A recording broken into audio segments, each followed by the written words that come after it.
Right, guys, it's Blackman the Traveller. I'm here with a very, very, very special guest. I'm going to let her introduce herself. Hello, everyone. My name is Meron T. Singer-songwriter from South, and here I am. What's going on? Not much. How's your day been so far? Good. My friend stayed around. We made a beat in the morning, so Yeah. How was that? it's all right. Was it productive? Yeah. Even though it was quite hard to figure out the bass line, so I kind of gave up and left him to it. You know what? What made me... I was browsing through Instagram, and then I think one of your reels came up on my page. What, playing guitar? Yeah. Yeah. That's how I contact you on social media. But I was thinking, this is different, you know, like the sound and everything. And then I actually went on your profile and I watched some of your other reels that caught my attention, and just listening to like you singing, but with the instrument at the same time, it was very different. Thank So you. I thought I had to get you to come on this platform and to speak out what made you want to get involved in music. First of all, where you from originally? Ethiopia, Eritrea. East Africa? Yeah. Okay, Eritrea, Nipsey Hussle. Okay, Ethiopia. Yeah. Okay. I'm East African as well. Nice. Where? My mum's full Ugandan, Okay, nice. and my father's half Tanzania, half Rwanda. Beautiful. Yeah, have you been back home? Or? Yeah. I've been Ethiopia a few times. Been Eritrea back in the day, Yeah. a while ago. What's But it I'll like go in back soon. Ethiopia?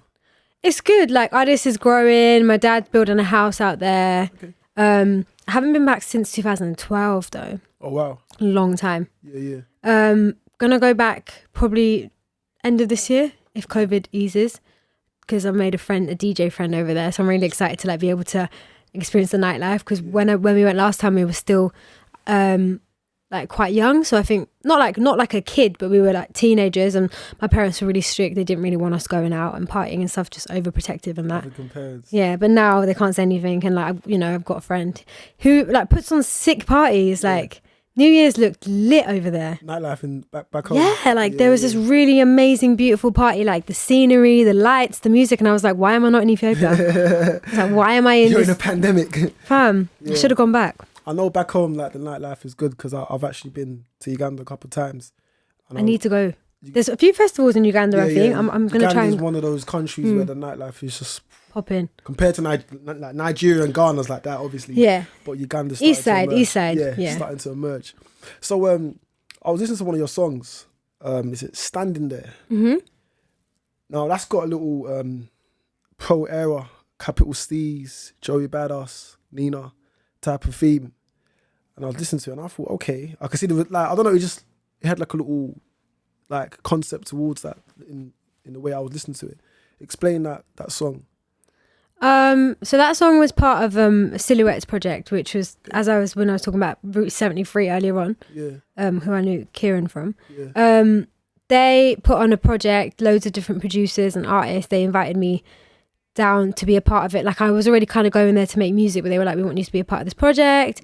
And yeah, Pascal Paya, he made the beat. We were just vibing out in the studio, and you know, I just came up with the melody, and then later on they got Pedro Retro on it, the rapper, and I didn't know they were going to get him on it till he'd already recorded his verse, and they played it to me after, being like, oh, we got this sick rapper on it. And I was like, shit, yeah, now it slaps. And yeah, it just came together, and it's actually really good. Was everybody like in the studio at the same time, or was it like? Not initially. Initially, it was me, Pascal, Paya, and Asha, who runs Silhouette, and Maya, who also is part of the founders of Silhouette and Root. And then afterwards, after Pedro Retro got on it, we had another session a few months later, which is the first time we formally met. He's also half Habesha, which is nice. And then that's when I re-recorded some vocals, he re-recorded some of his vocals, and like I did some like ad-libs over his part. Yeah. I really like the song. You just gave me a little. I don't know if you're into Pro Era. I don't. Joey Badass. I know Joey, yeah. So I don't know original Joey Badass was part of a group called Pro Era. Okay. Then they had Capital Steez. He passed away. Okay. So he's a very like old school type of hip hop vibe to it. It definitely got that. That's the little like energy that I would see from that song. So whereabouts in London you from? Or are you from London? So originally I'm from not too far from here. Okay. Because we're in Bricky now. Waterloo. Like Oval is a big part of my life. My nan lives there, so I've kind of like been like in and out living there. I consider it home. and I live in South Norwood now. Okay. So I say most of the time when people ask where I'm from, I just say I'm from South because it started from zone 1 now out to zone 4. So it's like same thing pretty much. Yeah, as in like it's gone from it's like gone basically I've covered bare of South. Yeah. So I just say I just rep South. Yeah. What was it like growing up as a child in South London? So growing up in Waterloo was amazing actually, like because I was young. Like now it's a bit different because there's loads of hotels and stuff. It's a lot more like gentrified. Yeah, gentrified, capitalized. Like it's kind of lost its soul from when I was a kid. But when I was growing up, it was sick. Like 5-minute walk to primary school. There's a place called Pickwick. If anyone knows like Waterloo, they'll know about it. It's on Waterloo Road. That was right next to my house, so we'd go there after school. It's like a play centre, kind of like a youth centre. Yeah. So we'd go there after school. Like it was just sick. Yeah, I loved growing up around there. It was just like innocent. We lived right next to South Bank, so I've got like really early memories at South Bank. Every time I go there, it's like one of my favorite parts of London. That's because I've got that like nostalgia. Yeah. Near the river, South Bank. Yeah, South Bank Centre by the river, just by Waterloo Bridge. Yeah. So yeah, it was beautiful growing up there because like people, when I say I grew up there, people are like, "Raw, like is that even South?" And I'm like, "Yeah, it is South. It's south of the river." Just because it's central, people try and like disqualify places that are central and be like, "That's not South." It's like, go away. South's beautiful. Like stop hating on South. London. It is South London. It's SE1. I didn't know. It's South. So it's like I really didn't know. People be hating. So what age were you when you discovered that you had a talent, roughly? So I started singing in primary school. Oh, that's such a young age. So I went to Friars Primary School. Yeah. And we had like choirs and stuff. So I was doing choirs back then. I always knew like from the way that people responded to my singing and like how easy it was for me, I always knew like I was talented and like, I was special. But then, so when I went to secondary school, I was in choir till about year 9. Okay. But obviously, year 9 is about 14, isn't it? Yeah. That's the age. Started smoking. Started like wanting to be cool. Like you don't want to hang out. You don't want to have to do after school club. Growing up in it, you want to go home after school. You don't want to hang around, stay for an extra hour. Yeah. And like the choir I was in was super like posh. There was gospel choir, but I was in the other one, which I can't remember the name, but it was like to do with like sopranos. I was very like and lots of hymns in church. Yeah. It wasn't really my style. I do regret not doing it because like in terms of the vocal technique that they covered in that choir was sick, and like, I regretted dropping out of choir, but it's just how it is. And then when I got to about 16, I got a guitar, started learning some songs on the guitar, and I was like, oh, like I'm actually like kind of good at this. And then I recorded my first song at 19. Wow. Started doing open mic nights second year uni. So it took me bare long till I started. But it was from primary school all the way to the age of 19. Yeah, so primary school till 19, like I sung for myself basically. Obviously the choirs and stuff, but not taking it seriously. And then it was when I started to do open mic nights in uni that I started to be like, oh, wait a minute, I'm actually like good at this. And I was like, oh, maybe I can consider it. Because I went to Sussex, I did an automotive engineering degree.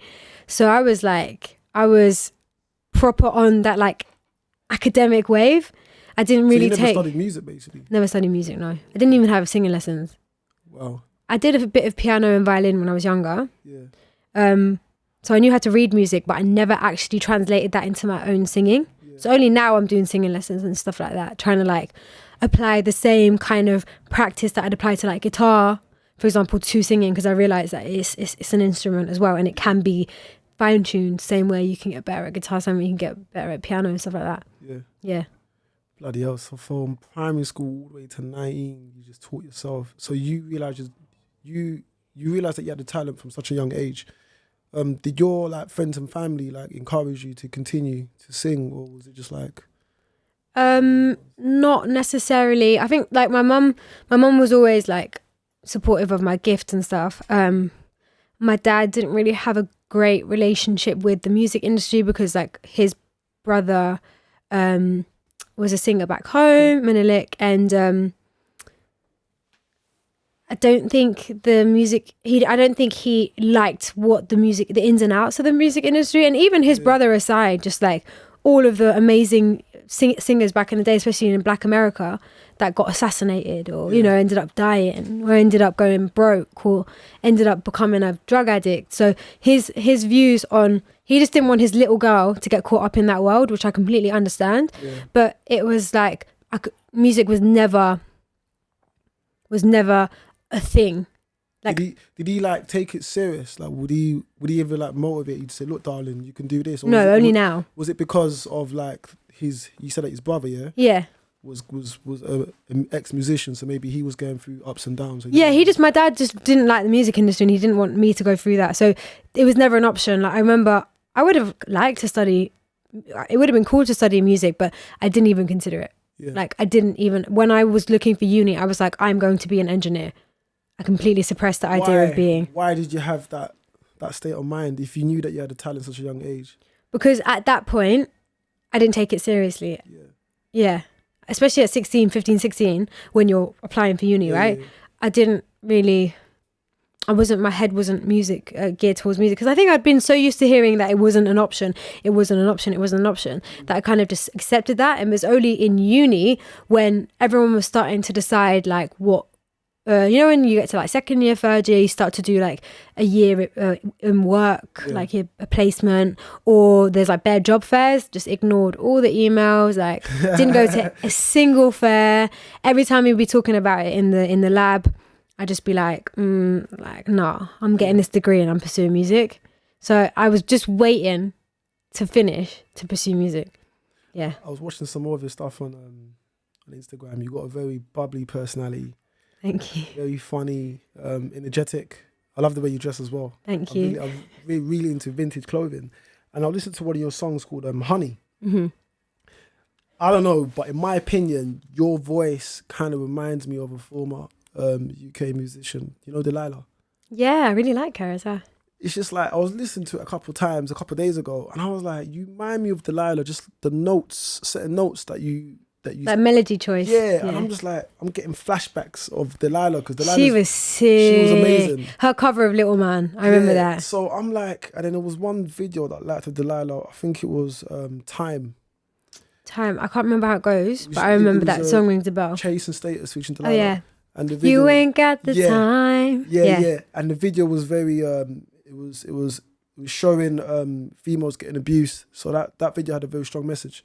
So with Delilah, I fell in love with her music, but especially every single song that she had, all of her videos had a message. Mm-hmm. People couldn't really understand that. I don't know, that's just from my perspective. So when I heard your song Honey, I thought, you remind me of Delilah. Aww. It's like you're bringing back like soulful or like music that have like a message. Nice, yeah. What was the concept of that song, Honey? Honey, it's kind of just like I was a bit kind of like a bit heartbroken, like someone that I'd like wanted to have a relationship, or even like try, just to give it a go, wasn't really on it, but like had kind of led me on, because they knew I really had strong feelings for them, like kind of disappeared from my life and then came back into my life about 2 years later, and then just turned it upside down again. Whereas like, which I think was a bit selfish, like if you don't want to be with that person, be straightforward, but also don't come back into their life after they've spent 2 years getting over you to then re-trigger, because all the wounds were obviously still there. Just re-triggered it. But at the end of the day, I don't regret any of the past love choices I've made or any of the experiences I've had, because they've led to a lot of the music that I have now, and I wouldn't have half of the music out that I have if I hadn't lived those experiences. So it's like homage to growth, essentially. So maybe certain things happen for a reason, to grow. Yeah. So like at 19, then you went to uni, then you've done open mics. Have you ever had any have you ever faced any disadvantages, like in terms of the colour of your skin, like trying to break into like the music industry, or maybe the type of music that you're trying to push out? Have you ever faced any like negative opinions from certain people? Not really. I can't lie. So for example, like even doing engineering, being a black female, I was probably one of the only. There was another girl who was Asian, Indian. So we were the only two, like, I'd say like brown females, and there was probably 10 females out of like 80 guys. 80 guys? Yeah, it's Two quite females? No, 10 females out of like 80 guys. Okay. But only 2 black females. Yeah. And then like I played football, stuff like that. So I'm used to being What position were you? Right wing. Well, I'd interchange between right and yeah. My favourite move is cut back. Arsenal. Right, guys, we're going to stop this podcast right now, yeah. Arsenal. Yeah. You drew yesterday. Just to let you know. Oh, I know, I watched it. It was annoying. Okay. But what I was saying was that so I'm someone who's kind of always gone into an area where I've been the anomaly. Yeah. I almost like thrive off it. Like I like breaking stereotypes. Like be like, yeah, I'm a girl and I play. Yeah, I'm a girl and I do engineering. Yeah, like, you know, you can't put like even now with producing, I'm trying to produce trap and drill, stuff like that. Like not many females produce. So I'm that person who's always breaking stereotypes. I don't know any girls that actually produce any drill. Wonder Woman's good. But I think the point I'm trying to make is that like I almost thrive off those disadvantages. Yeah. In a sense, so I use them to break rules in a way. It shows that you're ambitious, you're a risk taker. It's like you're breaking the barrier. Yeah, you know, kind of get a thrill of it, like yeah. a kick out of it. A kick out of it, being It's like men have this type of stigma, females have this type of stigma, but you're trying to break barriers and say, look, if a guy can do this, a female can also do the same. Yeah. There's no difference between, you know, male and female. Literally apart from like anatomy. I agree. Obviously on a biological level there's differences when it comes to like kids and stuff like that, but on a level of like, can I make a beat? Yes. Can I play football? Yes. Can I do maths? Yes. There is no difference between a male and a female. Do you know what I mean? Now going to drill, what's your inception about drill music? Bass lines and everything. Yeah. I love it. The glide on the bass line. Yeah. My favorite thing about drill is it's the bass line. The bass line. Yeah. Would you work on any like drill projects coming up, or? Well, like I'm trying to mesh my favorite genres. So like a lot of the melodies I'll do will be more of like neo-soul-y, jazzy melodies. Yeah. I like. Sorry to cut you off. Even Honey, you got 2 versions.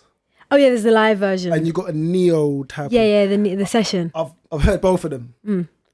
I prefer the neo one. I'm sorry. No, it's fine. It's fine. It's different. Yeah, you know slower. I mean? Slower, and it's got that. It's more emotive. Yeah. All right, go back. Sorry. It's not to say that the original one wasn't emotive, because I think that one was like that was fresh when I was like sad. Yeah. But obviously acoustic is a different vibe. It's slower. 100%. It's live. You feel it more. Yeah. But you were talking about drill. Well, yeah. What I was saying was like I like to combine different genres. It's like I take the drill bass line and I take trap snares and trap hats, with a like a neo soul, jazzy R&B chords. Okay. Mesh it all together, so and I'll implement together. Yeah, mesh it all together, and then my flow can be anything. If I can make it as bossa nova-y or as jazzy as possible vocally, or I can make it as neo soul-y and R&B as possible. I can make it as trappy as possible. It's all based on like the cadence and the flow, and you know. So the point is like, there's no, like, I love the different elements for all these different genres. Obviously they cross over, of course, and it's about meshing them together to make my own like sound. Do you want to make a drill type of song, or? Yeah. As I said, I need to perfect that bass line. Yeah. That's the hardest bit right now, finding the right sound to make the bass line. Because if you don't get that right 808 glide, then it's not going to hit in the way that drill's meant to hit. Also, there's other things that make drill, like it's 140 BPM. Yeah, I've heard that quite a lot, 140. Yeah, it's 140. But like, for example, when I'm making stuff, I like to make stuff in like, let's say 128, 130. Whereas back in the day, I was doing like 90, 88, but I'm over the slow stuff. Just because I'm someone that when I'm listening to music, I like to have a little skank, like, do you know what I mean? Like turn dance. up. Yeah, so it's like, I still want to make music that people can zone to. Yeah. But if they can zone to it while still having that bit of that rhythm, that's the goal, really. Who inspired you in terms of music, or who inspired you as a person for like growth? Wow, that's a big question. Sorry if it's a big question.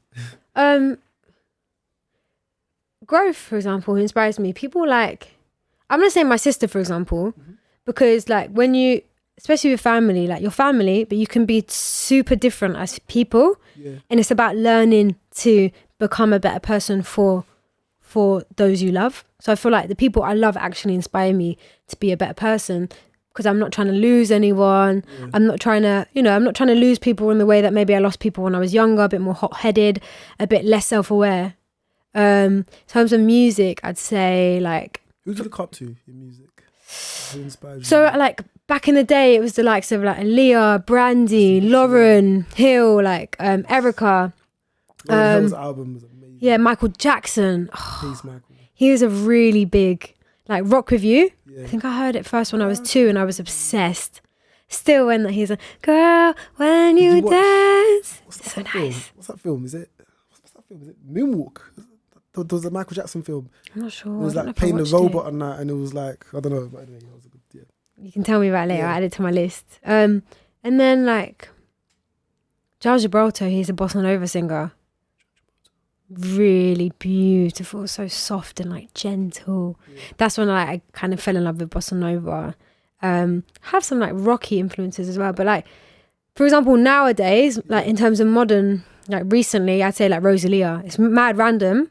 The Latina lady. Yeah, she's from Spain. Because I lived in Madrid for 2 years. Habla español. Yeah. Oh. Between the years of should we change it up? No. I speak Spanish as well. Like, sorry guys, just gonna have a conversation. Wait, ¿por qué hablas? Oh, 2 años. Yeah, sí. lived Okay, there, yeah. okay. That was between 2015 and 17, and Okay. she actually released her album Los Angeles in 2017. That's when I discovered her. I low-key could have seen her before she blew, because she was doing like low-key flamenco festivals around Madrid, and I had no missed idea. out, and I'm so sad because I loved her before she blew. But anyway, it's whatever, it is what it is. Yeah. But like her singing technique and vocal ability, like you can hear how trained she is, like how she controls the power, the tone, her range, all of this stuff. And like listening to her made me think, oh my God, you have to get back on it. But like not just, oh, I can sing. Like you need to study, like you need to learn how to control your voice in that way. So she's been a huge inspiration. And like her, for example, the way she plays guitar I've never seen her play and guitar. sings. I've only listened to. Have you seen her Super Bowl? No, I've She only. does a little freestyle on the Fender. I had It's no like, idea. I only listened to one of her songs with so good. Osuna. Her. Oh, I'm talking about her. H-E-R. Wait, I thought we were talking about Rosalina. No, Rosalia's gone now. shit. I'm talking about H-E-R. Oh, It's because I said her. Yeah, okay. This is the problem with her. Yeah, You say... Her's the one that wears the glasses, isn't it? Yeah, she's so sick. Like she's the way good, she she's- plays. She's got techers on the guitar. She's got techers vocally as well. She's another singer who her range is immaculate. Her control, she can like go, you know, the power, the yeah, as I said, the control is there. So these are the singers that inspire me, because I look at them and I'm like, rah, they're killing it, and you know that they've got like mad work rate. Yeah. So that, you know, those are the people I'm trying to level up to. In the UK industry, like in terms of entertainment wise, do you think everybody helps each other to grow? Do you think there's a bit of like envy amongst other, let's just say, musicians or digital content creators? Like, how are you finding the UK entertainment industry right now? I'm finding it sick, to be honest. Like, I've got a community and I'm just seeing love, like so much love. I think before, like a few years ago, everything in my mind was competitive. I'd see people as like, you're competition. But now I'm like, oh, you're sick, you're killing it. And I'm sick too, and I'm killing it. And there's space for both of us. And watching you inspires me. And I'm sure you watching me inspires you. And that's what I feel like the vibe is right now. It's like, for example, I know so many females, like I'll drop some names like Elisa, Liv East, Aisha Raquel, Jamila Barry. Isha Raquel. Yeah, and like I big know up all Isha of these Raquel. girls, and they're all so supportive, and like they big me up in the same way that I big them up. And it's like we're not watching each other being like, oh, fuck, you know, F her, she's competition. We're looking at each other being like, you're sick, like you're inspiring me to get better, because you know, because you give me like goosebumps Energy. when I hear you, you know. Yeah, So you say that the UK industry right now, like you can see people networking. For yeah. I definitely feel like it's especially maybe over lockdown. Or maybe just before, it's definitely becoming a lot healthier. I feel like there's like healthy competition, but there's a lot of support and love, which is really nice, because beforehand I think we were all fending against each other, and like it's not a nice. It leaves you effed up in the head, you know, and it leaves you resentful, and it leaves you like all the negativity and all. that negativity doesn't get you anywhere. I've learned this the hard way, you know. Negativity doesn't help. Like just saying well done and like rah, I rate you. It's just the best thing to do, because at the end of the day, we're different. 100%. She might be able to hit, you know, some people might be able to hit a note. We might be able to hit the same note. We'll sing the exact same melody, but we're never going to sound the same, because I've got my tone, I've got my timbre, I've got my cadence. You've got yours, you've got your emotion based on how your life, and vice versa. So it's like we'll never ever perform it in the same way. So there's no reason to hate one another. Yeah. It's better just to network and grow. Exactly. Like for example, pop, maybe they do sound the same. I can't lie. Not everyone, Yeah. but you know when you hear those like bait EDM tunes and like the vocals are processed, and I'm like, I can't lie, this song sounds like something I heard 5 years ago. And the singers are kind of indispensable in that sense. So maybe the higher up you get in, like, let's say the pop world, there is more of a competition because maybe they have less of that like unique spark that maybe you have in like R&B and soul. I feel like R&B and soul, there's way more maybe room to have that, like those little imperfections that in pop, like imperfections are just auto-tuned out. Is there any like particular musicians that you want to work with in the UK that you say, I wouldn't mind networking with this guy or this girl? So I really want to work with Jules baby. I don't know who that is. He's a producer. I apologize. He produced a lot of WizKid stuff. Okay.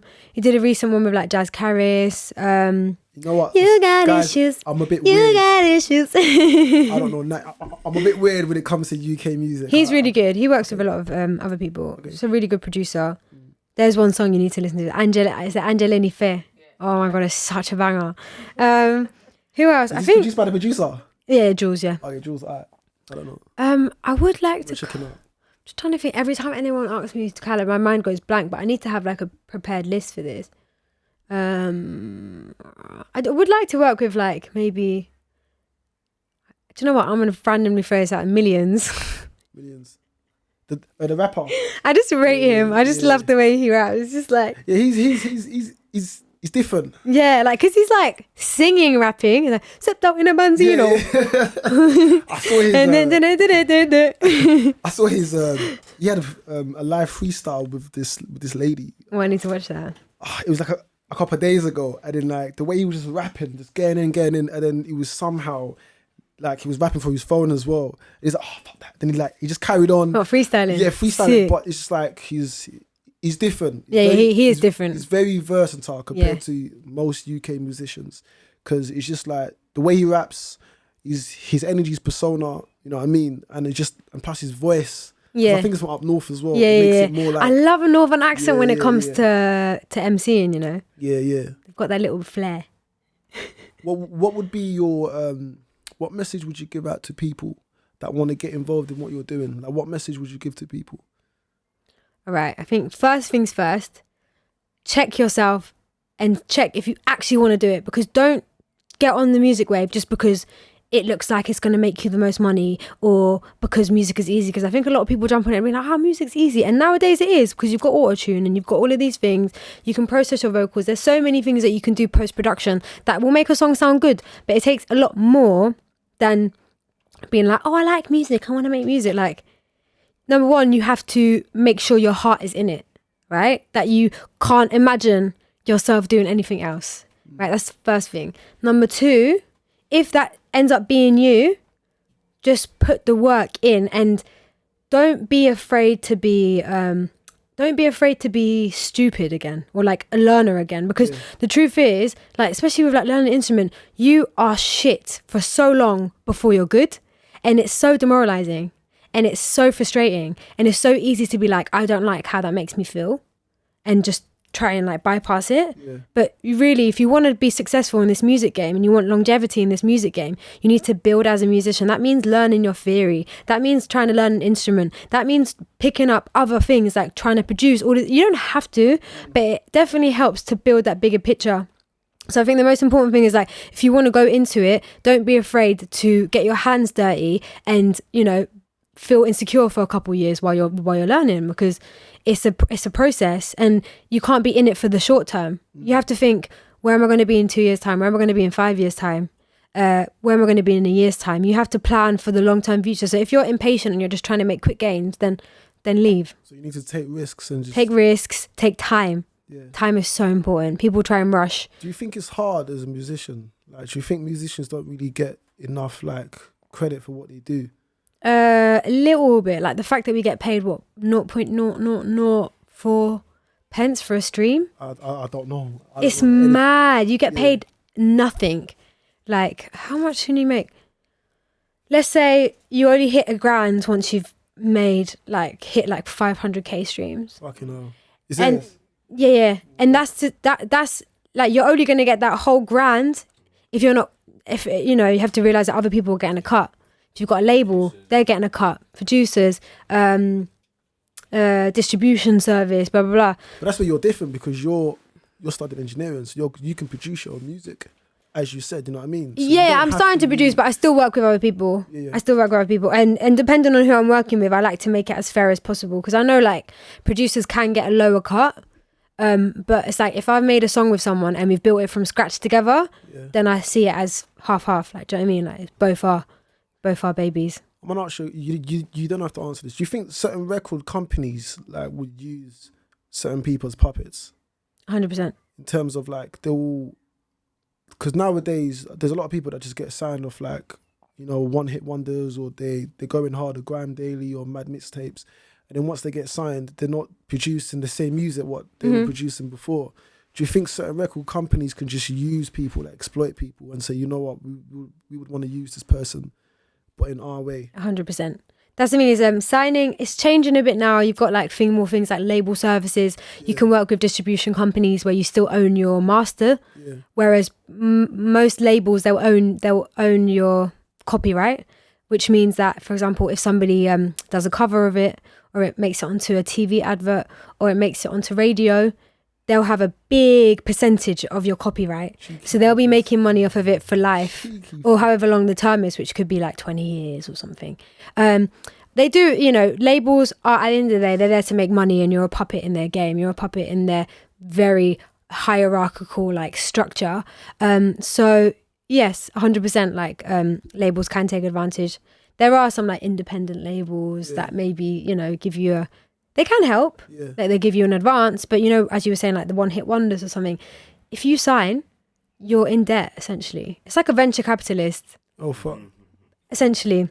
They're investing in you. You have to make them a return of their investment. Yeah, I saw something with it. Is it ZZ Bandos or something? I think I saw something with that girl ZZ Bandos. ZZ Mills. And she was no, not ZZ Mills.